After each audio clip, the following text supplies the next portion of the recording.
This program is brought to you by the Vegetarian Society of Hawaii, a nonprofit organization dedicated to sharing with the community the many benefits of a vegetarian diet.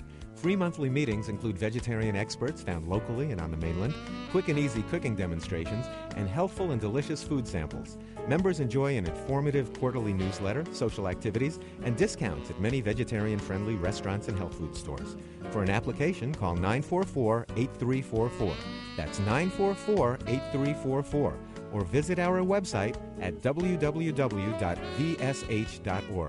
vsh.org.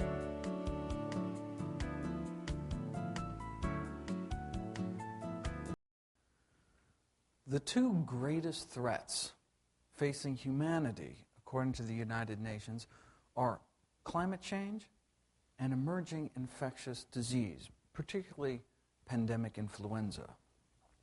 The current focus of pandemic discussions and debate understandably centers on what we in the public health community refer to as secondary prevention, mediating the impact of the next pandemic.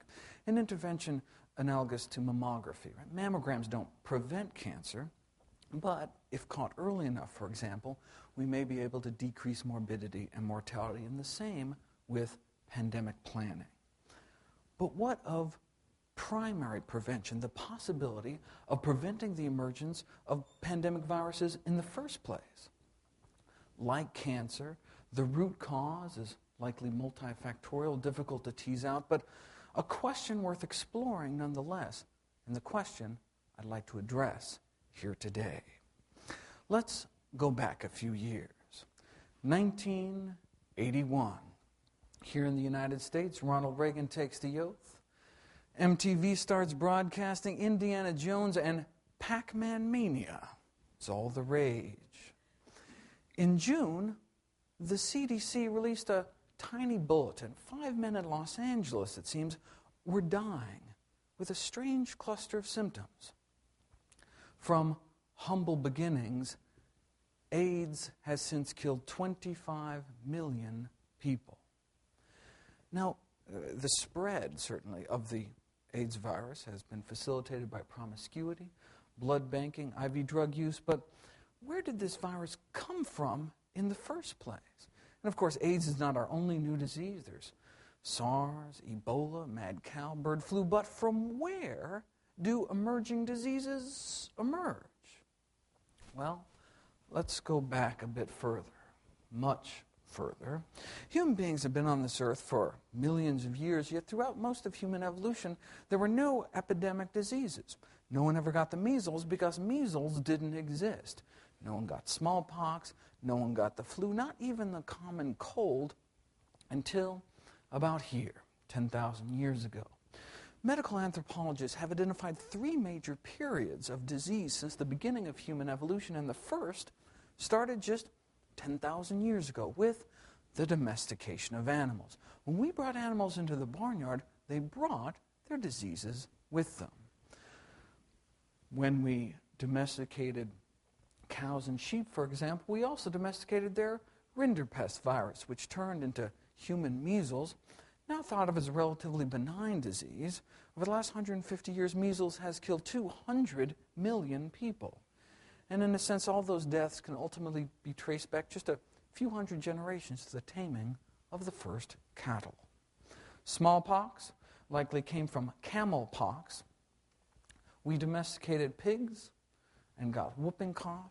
We domesticated chickens, and we got typhoid fever and typhoid Mary, and domesticated ducks and got influenza.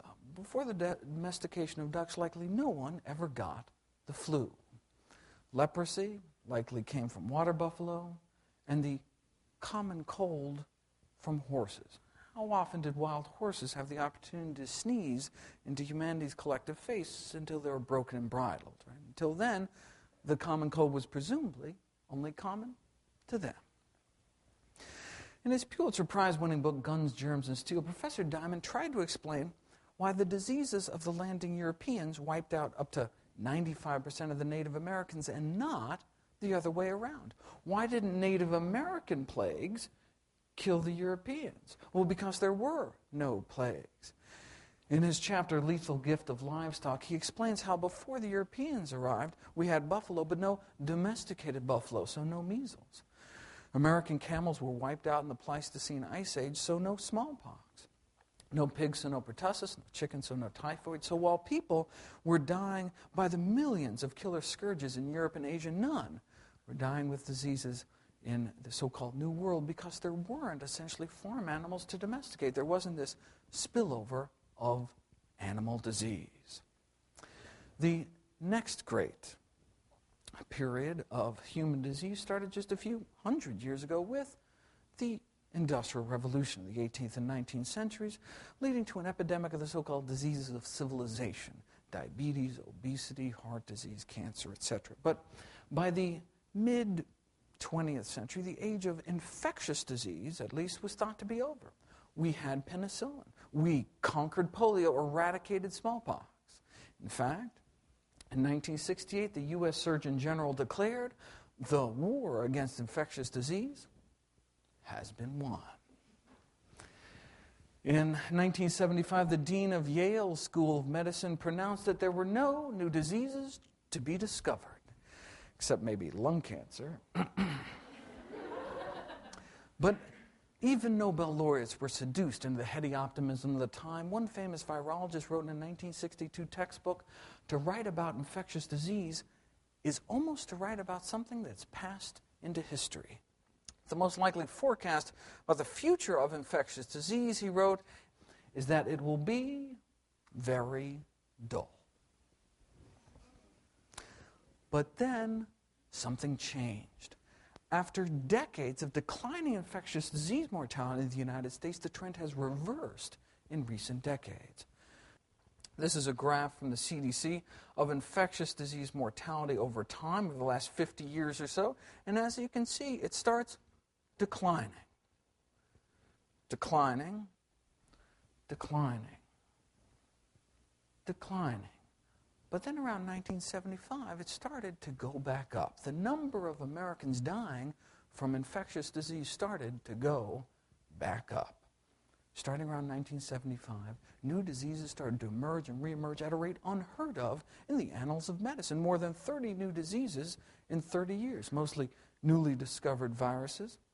In fact, the whole concept of emerging infectious disease has gone from a mere curiosity in the field of medicine. Now it's an entire discipline, really moved to center stage. We may soon be facing, according to the U.S. Institute of Medicine, what they call a catastrophic storm of microbial threats.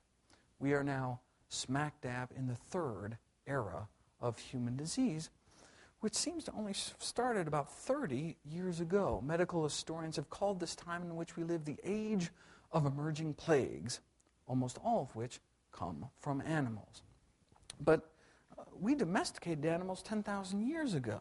What has changed in recent decades to bring us to this current situation? Well, we are changing the way animals live. Take Connecticut, for example, where in 1975 Lyme disease was first recognized, since spread across all 50 states, affecting an estimated 100,000 Americans since its emergence. Lyme disease is caused by bacteria-infested deer ticks, but the primary host is actually not deer, but the white-footed mouse. The ticks themselves, not quite as cute, really, but we've been sharing the woods with these fellas forever.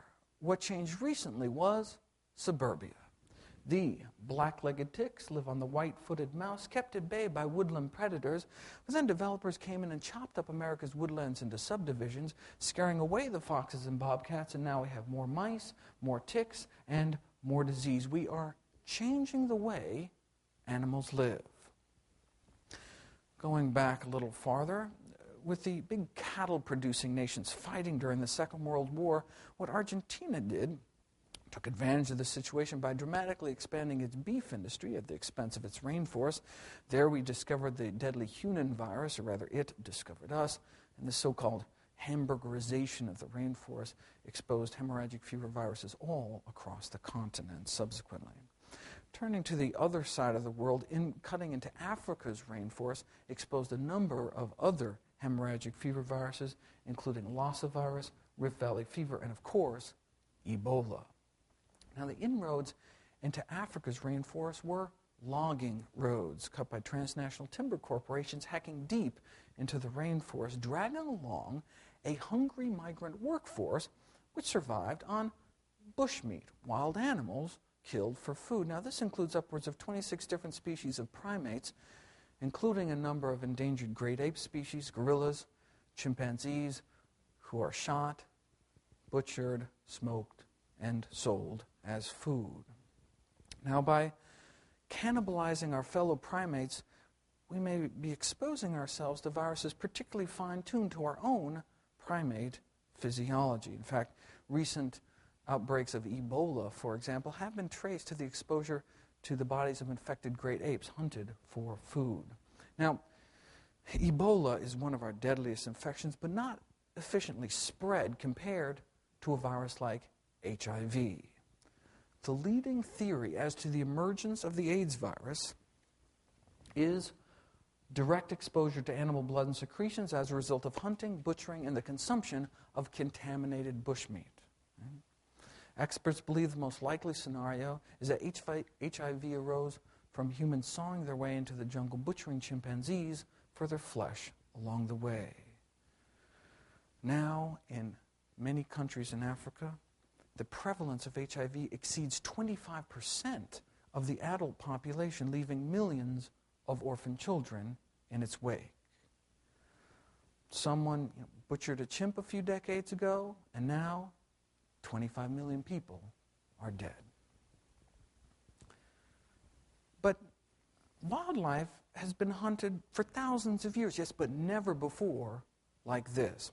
With the demand for wildlife meat outstripping local supplies, what countries have done is set up these intensive captive production farms, cramming wild animals in these cramped, filthy cages and then smuggling them around the world.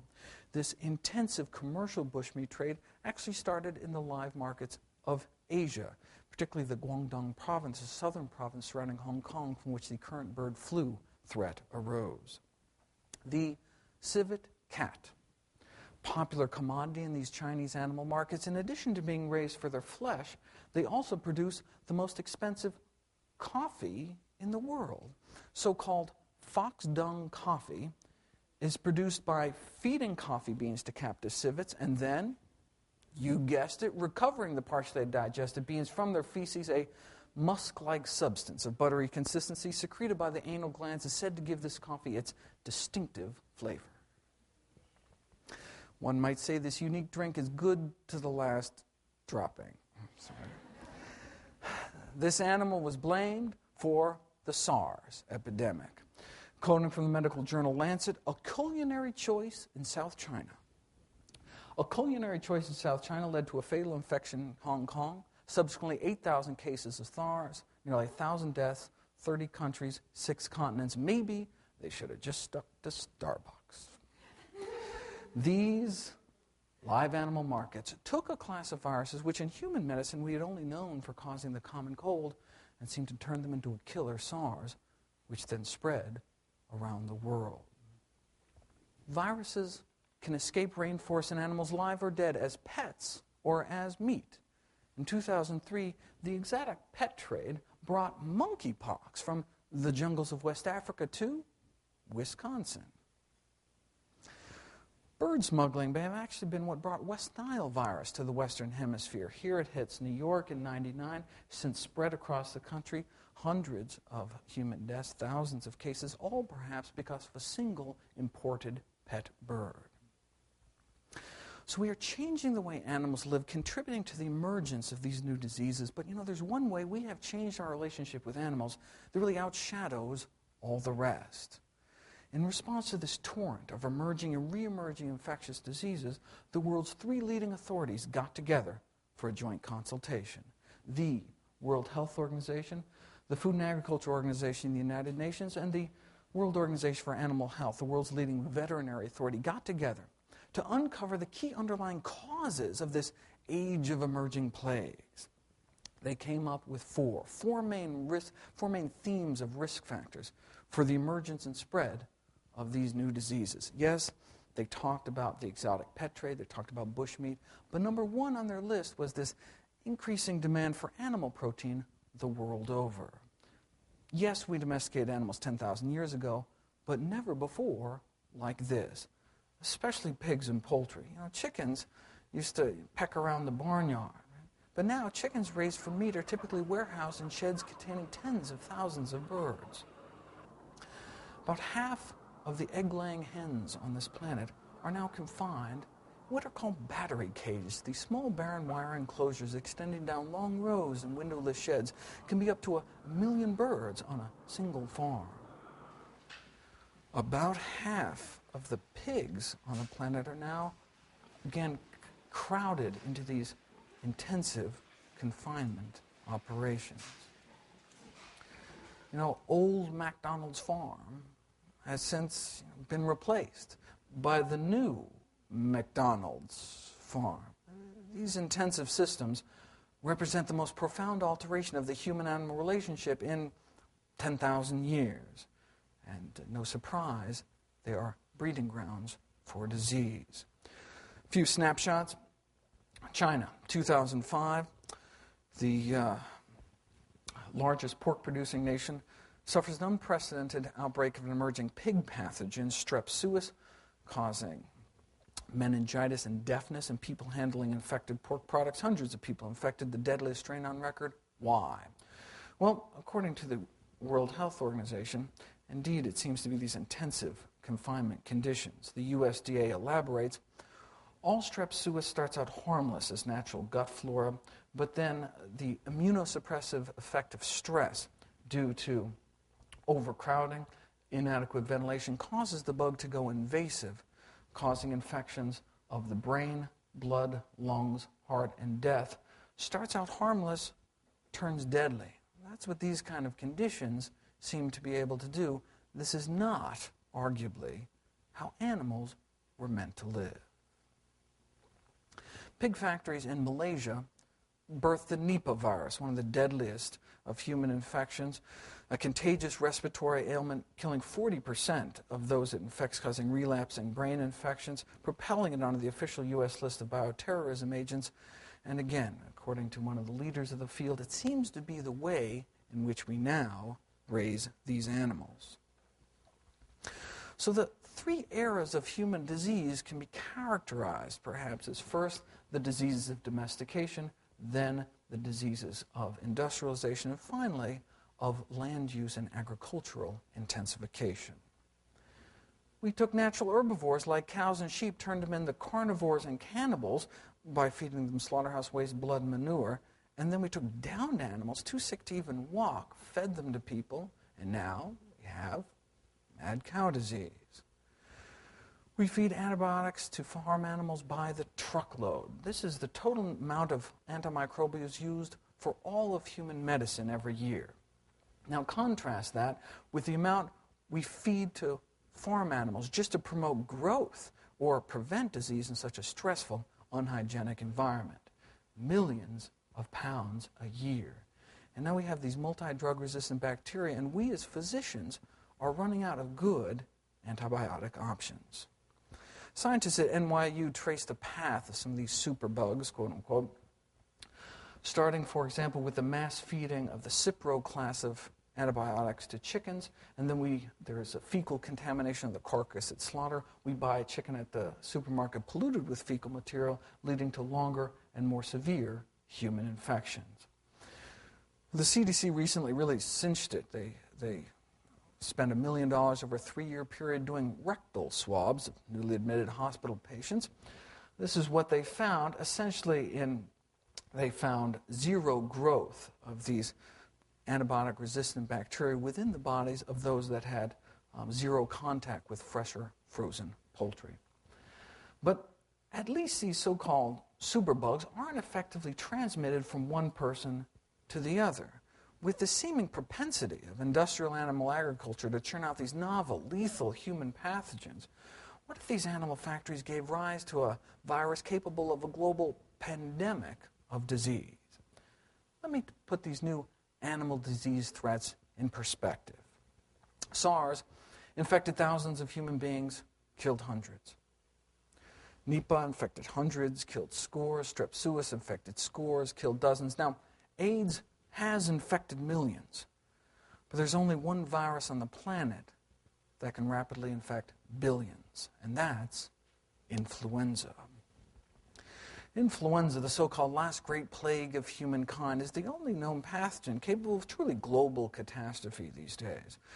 Unlike many other important diseases like malaria, which are largely confined at the equator, or a virus like HIV, which is only fluid-borne, the influenza virus is considered the only pathogen capable of literally infecting half of humanity within a matter of months. Now, in the 4,500 years that we as a species have had influenza, since the first domestication of birds, influenza has always been one of our most contagious known diseases. But only since the emergence of this highly pathogenic, highly disease-causing strain H5N1 has the influenza virus also emerged as one of our deadliest. H5N1, spreading out of Asia 2004, 2005, 2006, and continuing to this day, has only killed about a few hundred people. Not to minimize, each death is a terrible tragedy. But in a world in which millions of people continue to die of diseases like AIDS, tuberculosis, why is there so much concern about the so-called bird flu? Because it's happened before. Because the last time a bird flu virus adapted to human beings, it triggered the worst plague in human history, the influenza pandemic of 1918. Modern flu strains tend to spare young, healthy adults, but the 1918 virus killed people in the prime of life. In 1918, a quarter of all Americans fell ill. This is a chart of percent of population dying. Humanity's greatest mass murderer eluded scientists for nearly a century before a mass grave in Alaska was unearthed. Victims of the pandemic frozen in the permafrost for 80 years. Traces of virus in her lungs allowed scientists to piece together letter by letter the genetic code of the 1918 virus, solving perhaps the greatest medical detective story of all time. Humanity's greatest killer was bird flu. First civilian casualty in the U.S. was September 11th, ironically, 1918. And then, in a single month, this was week 1, week 2, week 3, week 4. And this is 1918. We're talking steam locomotive here. Scientists at the Imperial College of London ran a simulation to see how a pandemic might spread today in the UK. Scientists at Los Alamos ran a simulation through their supercomputers to see how a pandemic might spread in the day of commercial airline travel. Here it hits LA in this simulation, and in a few weeks, the entire country is blanketed. In 1918, between 50 and 100 million people lost their lives. A similar virus today could kill many, many more. What started out for millions as muscle aches and a fever ended days or even hours later, with many people bleeding from their eyes, from their nostrils, from their ears, into their lungs. Homeless orphans, their parents dead, wandered the empty streets. One agonized official in the stricken East sent an urgent warning west, quote, "Hunt up your woodworkers and set them making coffins, then take your street laborers and set them to digging graves." This is a clipping from the New York Times at the time. Victims of plague everywhere, great pyres of bodies consumed by the flames. Many victims strangled in their own bloody fluids. Their corpses, tinged blue from suffocation, were said to have been stacked like cordwood outside of morgues as cities ran out of coffins. So they dug mass graves. That bird flu originating virus killed more people in 25 weeks than AIDS has killed in 25 years. No war, no plague, no famine has ever killed so many people in so short a time as the 1918 pandemic. Yet, in 1918, the mortality rate of this disease was less than 5%. This estimate here, potentially tens of millions of people dead in the next pandemic, is based on that same 2 to 3% mortality rate, what the CDC is now calling a Category 5 pandemic. Around 2% mortality, around 2 million Americans dying, so that's 2%. Currently, H5N1 is officially killing over half of its human victims. Don't even seem to get a coin toss as to whether or not one lives through this disease. Dr. Robert Webster, the world's leading authority on bird flu. If we go back to 1918, 2.5% of people died. How many people are dying with bird flu? 50%. We've never seen such an event since the time of the plagues. Up to 60 million Americans come down with the flu every year. What if it suddenly turned deadly? That's what keeps everyone up at night. The possibility, however slight, that a virus like H5N1 could trigger a human pandemic. That would be like combining one of the most contagious known diseases, influenza, with one of the deadliest, like crossing a disease like Ebola with the common cold. Where did this virus come from? Well, the current dialogue surrounding avian influenza speaks of a potential H5N1 pandemic as if it were a natural disaster, a hurricane, earthquake, over which we couldn't possibly have control. The reality, though, is that the next pandemic may be more of an unnatural disaster of our own making. In poultry, bird flu has gone from an exceedingly rare disease to one which now pops up every year. The number of outbreaks of highly pathogenic avian influenza in the first few years of this century have already exceeded the total number of outbreaks recorded for the entire 20th century. You'll note that these are 5-year intervals. Well, in just the first 5 months of 2006, we were already up to here, with outbreaks continuing to this day. If one looks at the number of birds involved, the escalation is even more dramatic. At this scale, not even a blip until the 1980s. Bird flu seems to be undergoing evolution in fast forward. As one leading flu expert told Science, we've gone from a few snowflakes to an avalanche. And the increase in chicken outbreaks has gone hand in hand with increased transmission to humans. A little over 10 years ago, essentially no known people, not a single person known to get sick directly from bird flu. But since H5N1 arose in 1997, 4 other chicken flu viruses have affected people from Hong Kong to New York City. We can add another pink ring for the 4 cases in England and Wales last year. In the Netherlands outbreak, there's evidence from a government investigation of 1,000 people infected, with symptomatic poultry workers passing the virus on to a whopping 59% of household family members. Human-to-human transmission at a rate of seasonal flu. So 10 years ago, or a dozen years ago, essentially no one was getting infected with bird flu, and now there's been over 1,000 cases in continents around the world.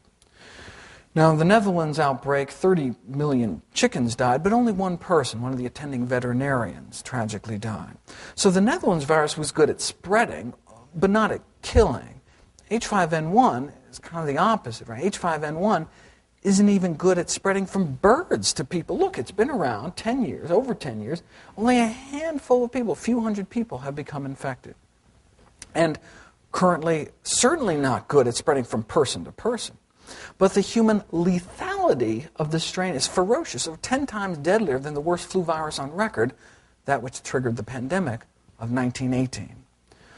So what the Netherlands outbreak shows us is that this virus can evolve to go directly human to human. What H5N1 shows us is that this virus can evolve into an efficient human killer.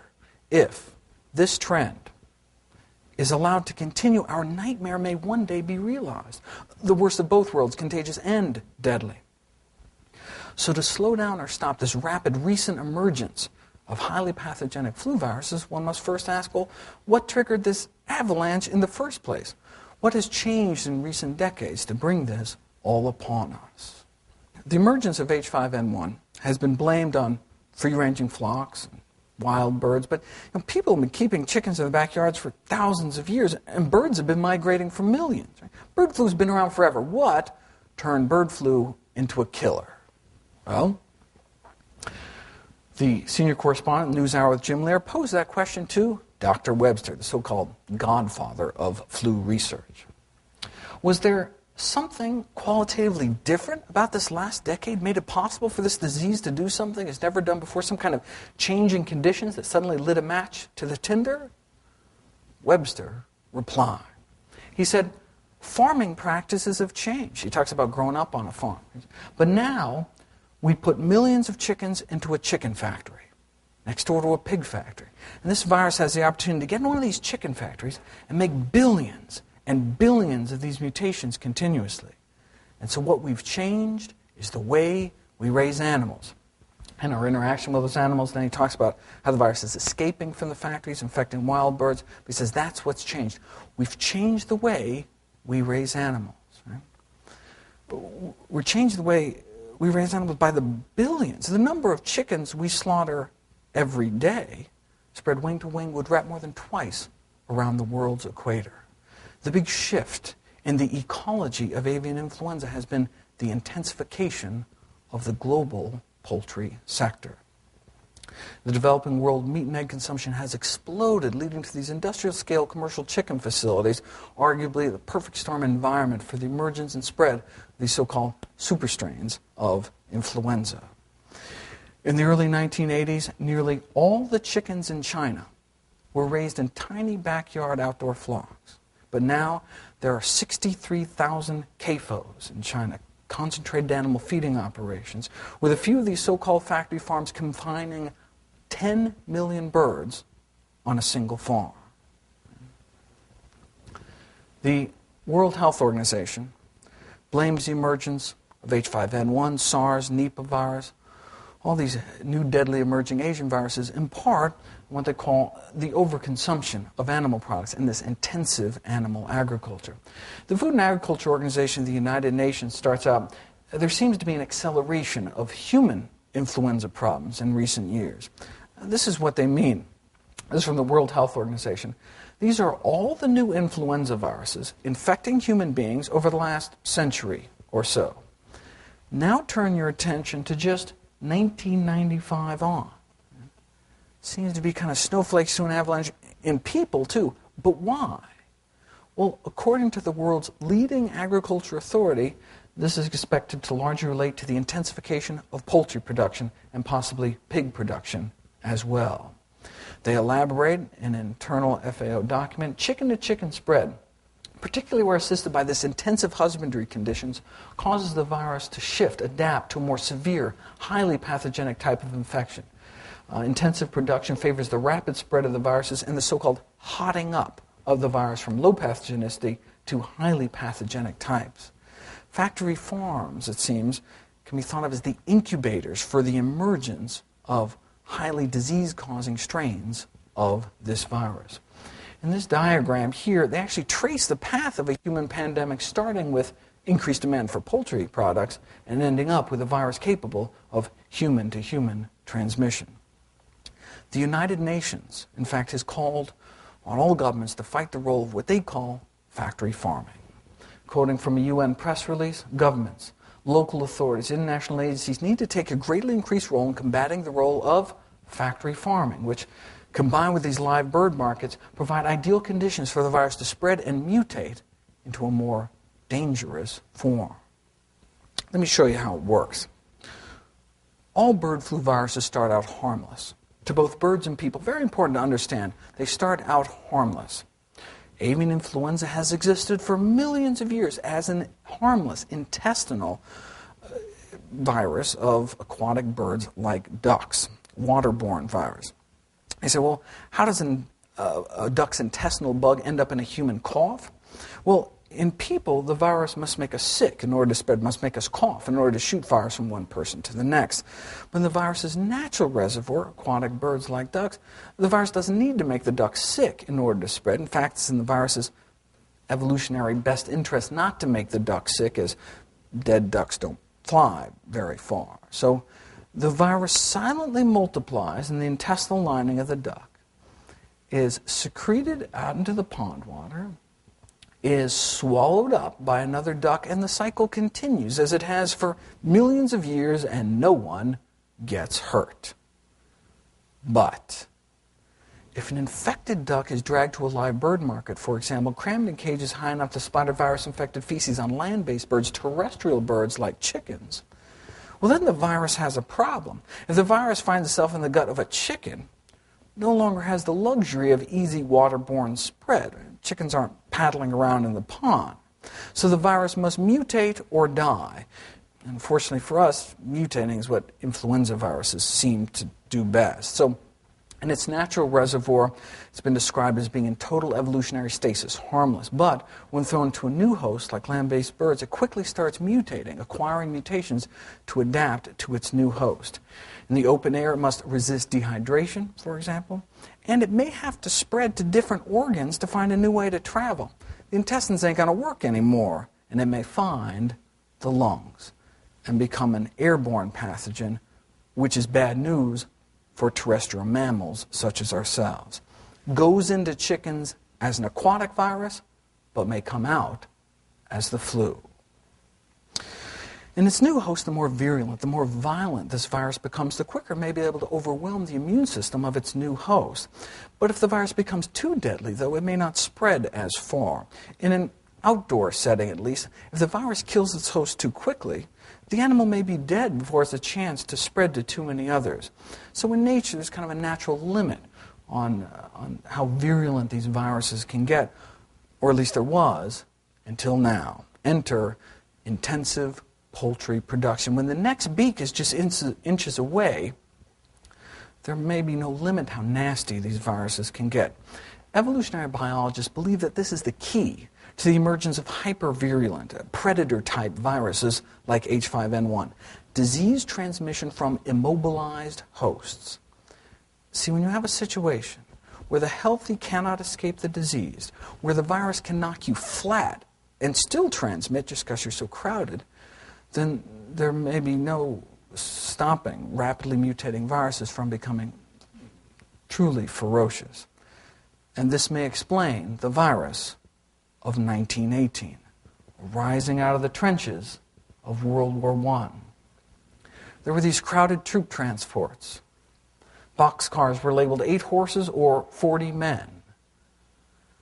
So when this harmless virus found itself in these kind of conditions, it turned deadly. Millions forced together under cramped quarters, no escaping a sick comrade. This is thought to be where the virus of 1918 gained its virulence. From the virus's point of view, though, these same trench warfare conditions exist today in every industrial chicken shed, every industrial egg operation. Confined, crowded, stressed, but by the billions, not just millions. The industry is slowly waking up to this growing realization that viruses previously innocuous to natural host species have in all probability become more virulent by passage through these large commercial populations. This is from an industry trade journal. Right? Starts out harmless, turns deadly. That's what these conditions may be able to do. This is not, arguably, how animals were meant to live. So, how does the poultry industry feel about the possibility that its own animal factories may produce a virus capable of killing millions of people around the world?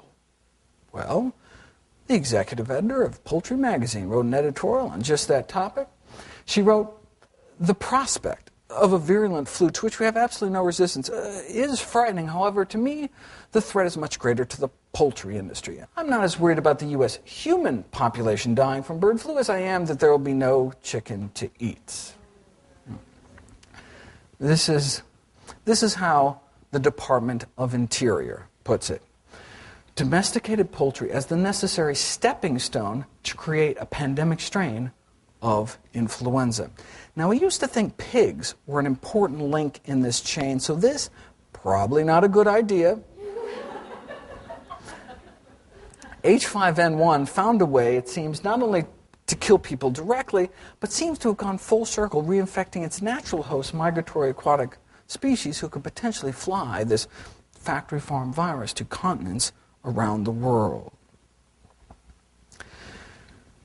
Now, unfortunately for us, through some quirk of evolution, the respiratory tract of a chicken seems to bear striking resemblance to our own primate respiratory tract on a molecular level, on a virus receptor level. So as the virus gets better at infecting and killing chickens, the virus may be getting better at infecting and killing us. Virologist Earl Brown, specialist in the evolution of influenza viruses, you have to say, Dr. Brown concluded, again, this high-intensity chicken rearing, really the perfect environment for the evolution, for generating virulent avian flu virus. Now, in contrast, there has never been a single recorded emergence of a highly pathogenic flu virus ever from an outdoor chicken flock. Never once has a dangerous, deadly virus ever arisen that we know of in chickens kept outside. You can breed a deadly virus here. It can escape, infect backyard birds, free-ranging flocks, even wild birds. But that transition from harmless to deadly always seems to happen in these kind of conditions because of the overcrowding. Remember, transmission from a mobilized host. Because of the sheer numbers. Because of the inadequate ventilation. The dankness helps keep the virus alive. Because of the stress crippling their immune systems, because of the filth. The virus is in the feces that they're lying in, which are decomposing, releasing ammonia, burning their respiratory tracts, predisposing them to respiratory infection in the first place, and because there may be no sunlight. The UV rays in sunlight are actually quite effective in destroying the influenza virus. 30 minutes of direct sunlight completely inactivates H5N1, but it can last for days in the shade and weeks in moist manure. So you put all these factors together, and what you have is this kind of perfect storm environment for the emergence and spread of new super strains of influenza. But what about biosecurity? Don't we want all the birds confined indoors, away from waterfowl? I mean, does it matter if these kind of conditions can turn a harmless virus into a deadly virus if the harmless virus can't get inside in the first place? Well, an FAO research report addressed this very question. They, in their evidence-based analysis, they looked at the best data set available, a massive survey of flocks in Thailand in which over 1 million birds were tested for H5N1 in factory farms and backyard flocks. And what they expected to find was that backyard flocks would be at higher risk for infection because they're just out there in the open. But what they found was exactly the opposite. They found that backyard flocks are at significantly lower risk of infection compared to commercial-scale operations. Industrial quail and chicken operations were at least 4 times more likely to become infected than backyard flocks. So not only may factory farms be the incubators for the original emergence of high-path strains, based on the best science available, they may also play a role in the spread, the subsequent spread of the virus as well. In part because of the massive inputs and outputs required for this industrial style of animal agriculture. Tons of feed and water go in, tons of waste comes out, tens of thousands of flies buzzing around, and these high-volume ventilation fans blowing dust and waste out into the countryside, potentially contaminating the air, the soil, insects, rodents, transport. Industrial-style production can lead to industrial-style contamination of the environment. Researchers at Johns Hopkins University School of Public Health looked back and realized that their conclusions were actually consistent with other high-path outbreaks, whether in the Netherlands, Canada, Italy, other diseases. Factory farms consistently at higher risk. They concluded that There's no empirical evidence to support this myth that backyard flocks are somehow the crux of the problem. And again, people have been raising birds in their backyards for about 4,000 years before this disease erupted out of control. Another factor is that studies have uncovered widespread disregard for biosecurity, even in developed countries which claim to have the best biosecurity in the world. According to North Carolina University Poultry Health Management, high biosecurity is still wishful thinking in many areas of intensive poultry production. A bird flu outbreak in Virginia in 2002 led to the deaths of 4 million birds, found its way inside 200 factory farms, highlighting just how wishful the thinking is that industrial poultry populations are somehow completely protected against this kind of infection. Based on the rapid spread of avian influenza in Virginia recently, USDA poultry virologists conclude the obvious, that biosecurity on many farms is simply inadequate. Investigators from the University of Maryland surveyed chicken facilities throughout the Delaware, Maryland, Virginia Peninsula, perhaps the most concentrated density of chickens in the world, and concluded that U.S. chicken flocks constantly at risk for infection triggered by these poor biosecurity practices. But even if the industry had perfect compliance with these guidelines, even if everyone going in and out stepped in antiseptic foot baths, scrubbed their boots, washed their hands, even with perfect compliance, it likely would not be enough. We now know that H5N1 can be carried by flies. Right? You cannot keep flies out of a poultry shed. See, H5N1 is a biosafety level 3+ pathogen. That means in a laboratory setting, this virus must only be handled in unique high containment buildings, specially engineered with airlocks, double door access, shower in, shower out, all floors, walls, ceilings sealed, waterproofed, all electric outlets, phone cords caulked, collared, sealed to prevent any air leaks. All surfaces decontaminated daily, all solid waste incinerated. That's how you're supposed to handle this virus. That's biosecurity. In contrast to this, the global industrial poultry industry seems to be breeding viruses like H5N1 at essentially biosafety level 0. So the poultry industry may not only be playing with fire, with no way to put it out, they may be fanning the flames, and firewalls to contain this virus do not yet exist. Unfortunately, leading USDA poultry virologist told an international gathering of bird flu scientists, unfortunately, this level of biosecurity just doesn't exist in the United States, and doubts really it exists anywhere in the world. And according to emeritus poultry professor, author of Handbook on Livestock Diseases, standards of biosecurity may actually be in decline in an attempt for the industry to cut costs. Now, biosecurity measures as they are currently practiced are certainly better than nothing, but may not be something we want to stake the lives of millions of people upon for the sake of cheaper chicken. A pandemic caused by H5N1 or some comparable future bird flu virus has the capacity to trigger one of the greatest catastrophes of all time. So to decrease the risk of generating increasingly dangerous bird flu viruses, the global poultry industry must reverse course away from greater intensification by, for example, here in the Annals of the New York Academy of Sciences, replacing these large industrial units with smaller farms with lower stocking densities of animals, which could potentially result in less stress, less disease susceptibility, less intense infectious contents, and lower infectious loads across the board.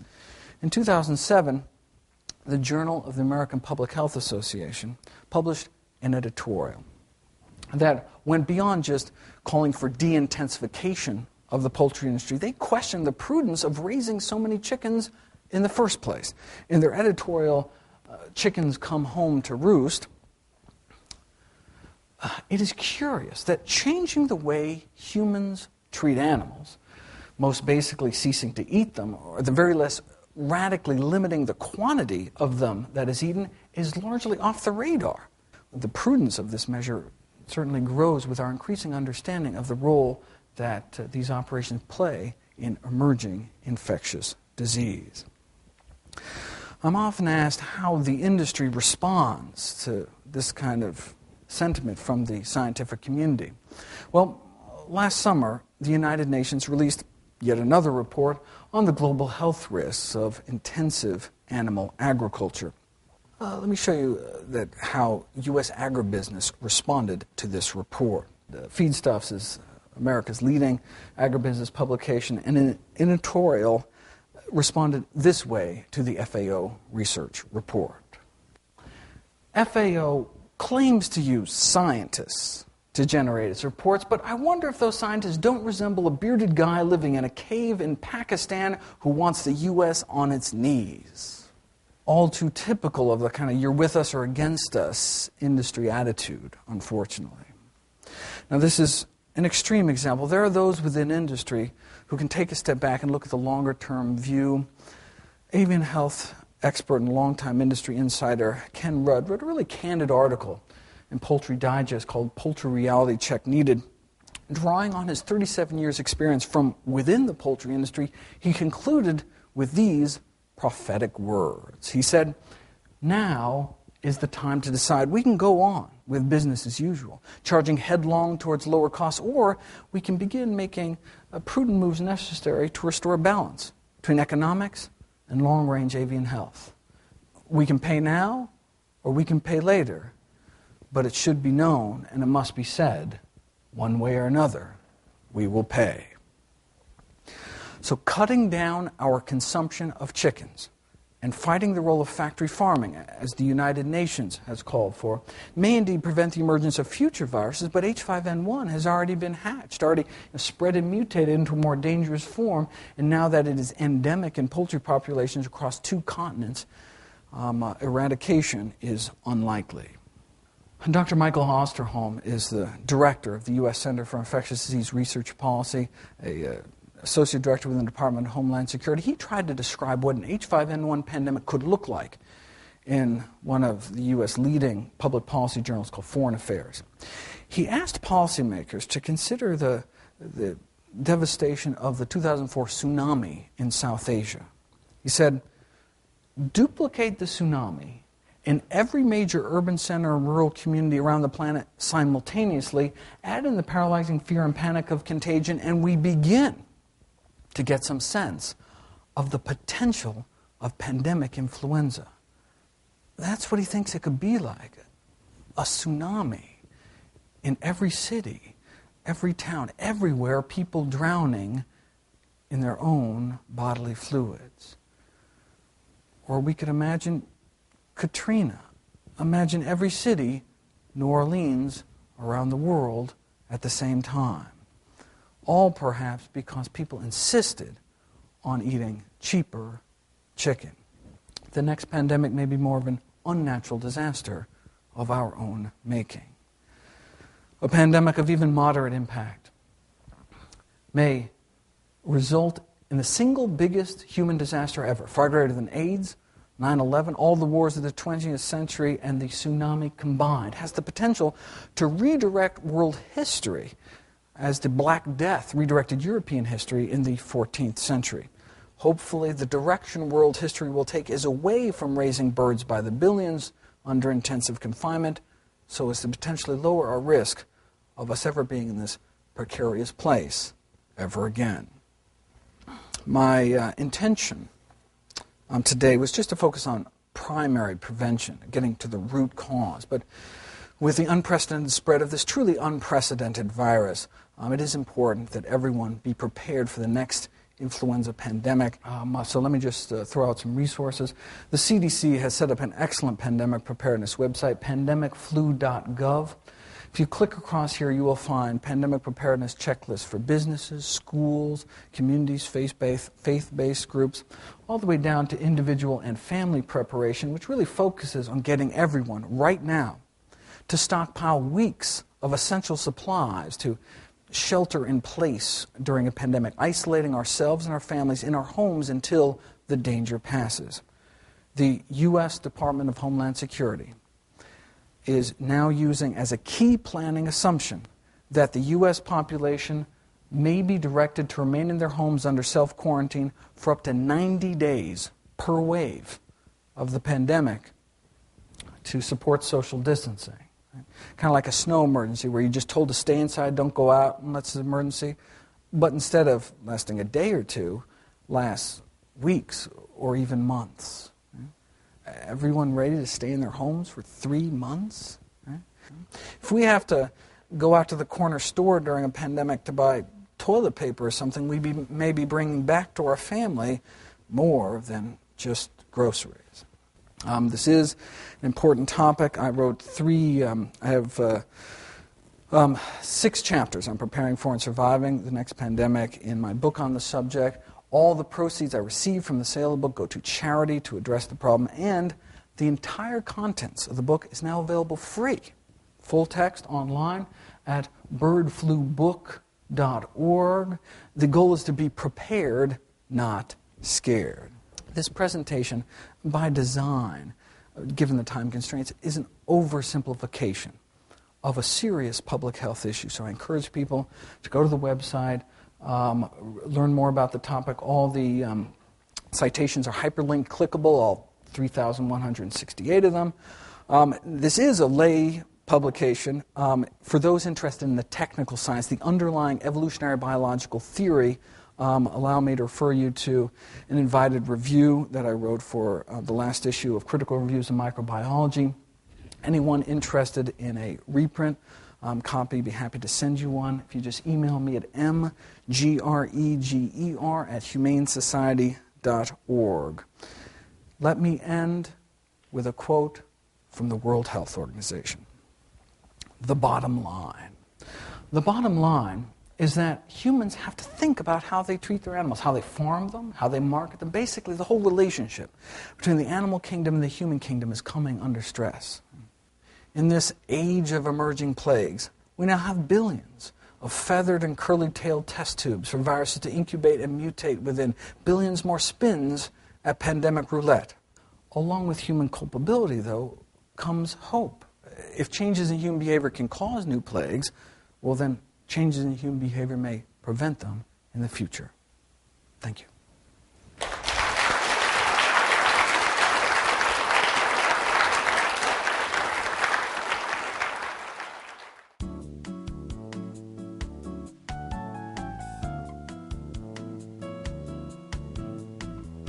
This program is brought to you by the Vegetarian Society of Hawaii, a nonprofit organization dedicated to sharing with the community the many benefits of a vegetarian diet. Free monthly meetings include vegetarian experts found locally and on the mainland, quick and easy cooking demonstrations, and healthful and delicious food samples.